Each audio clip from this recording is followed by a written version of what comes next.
Hello my toasty cherry bombs. Project Zomboid has been around for a very long time, but is recently gaining a lot of traction. The game has achieved much and is quite unique with its hardcore survival elements. With my recent video we looked into the future, which was very well received, so thanks once again. Now it is time to go into the past. Let's step into the time machine and go back to 2011, when we could get our hands on Project Zomboid for the very first time. So come in, welcome, glad to have all of you here. Now we are all seated, let's roll the movie. You wake up next to your injured wife Kate with the origin of her injuries being unknown. The world has just collapsed into chaos and we, Botspot, are here to take care of her. We first get taught how to treat her wounds, ripping sheets to make makeshift bandages, and giving her painkillers to stop her from lying there in agonizing pain. Soon we realize the house is not safe in its current form, so we look outside and see a shed. Thankfully this shed is stocked with nails, planks and even a hammer. Unlike the current version of Project Zomboid, Botspot here has a strong back that can carry up to 300 kilo, so these 10 planks we won't even notice on us. Where in build 41, 3 planks give us a raging hernia. With the planks now on us, we board up the house, transforming our living home into a fortress to repel the zombie hordes. With the house now secured, Botspot and his wife need food. Our wife Kate hints that the neighbors might have some food we can take. Hammer in hand we go out, risking our skin to feed the family. Here is where we find our first zombie, looking different than what we are used to. The zombie more resembling some sort of alien goblin. It's safe to say that we quickly decided to put him down. Now, with food in hand, we return to our troubled house. We put the soup in a pot and test the oven to see if it will still turn on. We find out it still works and start heating the soup, but without having an indicator telling us when the soup is heated, we accidentally burn the whole house down, and our beloved wife with it. Standing strong beside her as the flames engulf us both. That soup was not worth it. But this is not how we will die. The second attempt is sure to be a success. Our soup now ready, we go up to our wife to feed her. Reaching the top of the stairs, we realize our wife decided to listen to the radio. This attracted a local survivor to take a peek inside our house, their intentions unknown.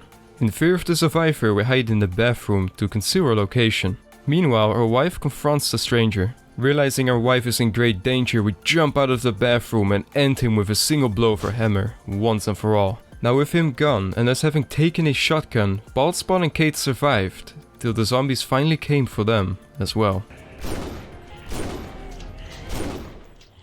No more Botspot, as story mode has now been removed, leaving Sandbox as our final and only option. Before we face our adventure, we must create a character. Now we are introduced to the traits we know from the current version of Project Zomboid. The customization isn't ideal yet, but either way we look great. Starting the journey, I noticed straight away I now have 3 faces at the bottom, which is the face I showed to other survivors. I can be mean, neutral or friendly. But my first priority wasn't how I appeared to others, but it was finding a weapon and food. So I pillaged the kitchen and equipped the frying pan as a weapon. Noticing that I'm now able to open windows which you can now climb through. The zombies now also have a completely different look. I suppose this is a farewell to the alien goblins. As I loaded up on valuable food to survive the apocalypse, I saw that my strength got decreased, as I can only carry half the stuff I was able to carry as Baldy the Botspot. This was the least of my concerns however, as I went outside to loot the neighbors and ran straight into a massive group of zombies. What I lacked in strength I made up for in speed. I ran out fast and prepared my pan for the fight,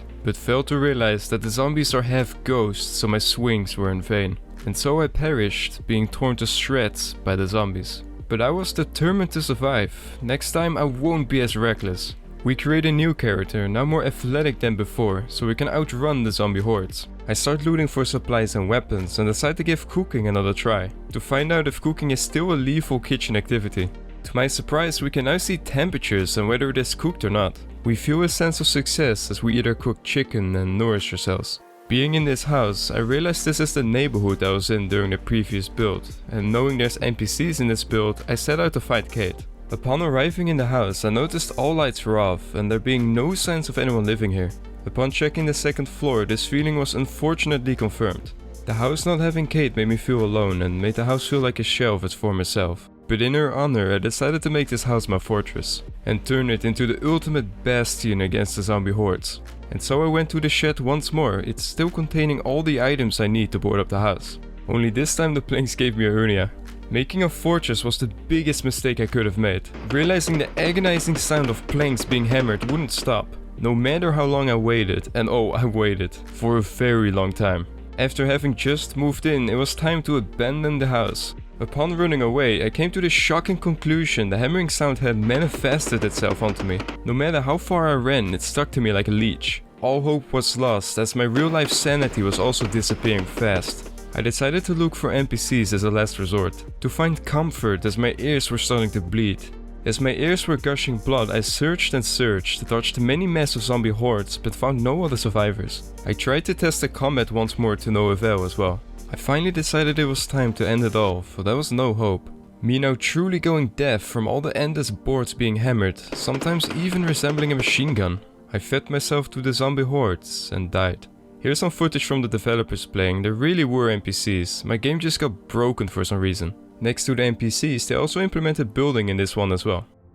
A new life and a new chance. The game menu now looks similar as to what we are used to. It seems that this is also one of the versions where they started implementing multiplayer. And it had a last stand mode? It seems here you have to survive against hordes using guns and all that. Interesting. But of course, I went for the full survival experience. I made my beautiful character and hopped straight in. On first sight, I noticed how the world looked much better. A bit more gritty and pixelated in the current Zomboid version, but better than previous builds. Now I can also zoom in and out, which makes me much more aware of my surroundings.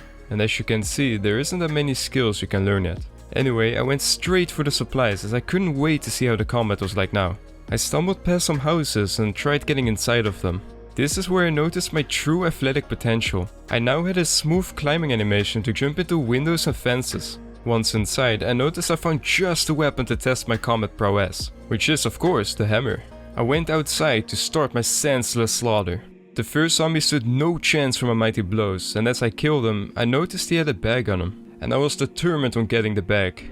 But then I saw her, the fierce lady in the dress. She would not back down and let me take it. My pushes seemed powerless as she scratched me open. Me panicking as I am reaching pure exhaustion and agonizing pain. But then, finally, after a few good hits, I won and she went down, and the bag was finally mine. This made me realize that the combat in this build just doesn't quite cut it yet. Now injured badly, I ran for safety to lick my wounds. Hearing the creepy zombie growls as I ran towards a safe spot. Once safe and bandaged up, I decided to sleep for the night. I noticed how eerie the nighttime looked with its gritty graphics. In my injured state, going out at night would be suicide, so I decided to wait until morning to act out my final stand. As I had ammo, now I just needed a gun. And usually where there is ammo, there is a gun, so not much searching was needed. As not very far away I found a pistol, and fueled by the feeling of vengeance, I decided to take up arms against the zombies, having my aim being better than ever experienced. Many zombies fell until I ran out of ammo, as they started to tear me open, once again. Now badly injured, I locked myself in the bedroom, with the only way out being the window. I jumped out and ran to a nearby house where my injury sadly proved fatal, and I finally discovered how I died. Starting off, I made my character and went straight to the traits, noticing how it now looked very much like the current Zomboid trait screen. Although I don't remember Build 41 having Engineer and Metalworker, but that might just be my raging Alzheimer's. Anyway, I made my character and spawned in. And as usual, I started looting immediately. In doing so, I noticed that the game is now really close to what we are used to. It's just not fine-tuned yet. There's way less animations and sounds. For example, there is no eating animation, you can't climb tall fences, and you can't see bags on the character model. And if I hold a crowbar, it still looks as if I'm holding a baseball bat. But on the upside, the skill tree is definitely much more fleshed out this time around. Only a few skills are missing like mechanics, but this build doesn't have cars yet, so that makes sense. For the rest, the skill leveling works a tad different through the use of skill points, but nothing major. The game in this stage is already very enjoyable in my opinion. The combat was very satisfying, although a tad easy due to the big knockback on the enemies. But I mean, it was still fun. Once I settled down in a nearby pharmacy, I noticed a new crafting screen also. On the second floor, I found various food items that weren't great to eat separately. So it was time to test our cooking skills. In doing so, I found out that we are great chef material. I made the tastiest honey-covered broccoli and mutton stir-fry in the state. Jesus, that sounds like one of my video intros. Anyway, cooking seems fully functional this time around. For the rest of me playing this build, I mostly ran around fighting zombies in the search for a gun. In doing so, I couldn't really find any more big differences to Build 41. There just really wasn't that much more to note. One big thing I noticed though is how I could act reckless, and I never really felt like I was in that much danger. The knockback just made me a god, that all zombies were right to fear. Thanks for watching my roasted pistachio cakes. As you guys might know, I'm also active on Discord and Twitter and sometimes even Twitch. So if you want to have a chat outside YouTube, then I will see you there. I hope you all liked the video and I will see you all very soon.